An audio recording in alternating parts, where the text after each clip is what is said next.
শুভ দুপুর বন্ধুরা, আজকে সানিয়া কিচেনে কিছু কিছু রেসিপি নিয়ে এসেছি। দেখুন বন্ধুরা, সাদা ভাত, গিমা পাতা আর আলুতে একটা চচ্চড়ি মতন করেছি, থোর ভাজা, টমেটোর ডাল আর ফুলকপি আলু দিয়ে ডিম করেছি আজকে।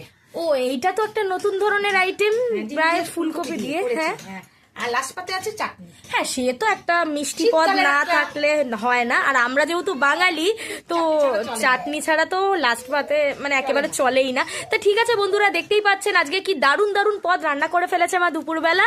তা আরেকবার ভালোভাবে দেখে নিন, আমি পজ করে দেখিয়ে দিচ্ছি যে কি দারুণ ভাবে রান্না বান্না করেছে। আর এই ফুলকপি দিয়ে ডিমটা একেবারে অন্যরকম একটা স্বাদের রান্না, যেটা মা আজকে করে ফেলেছে।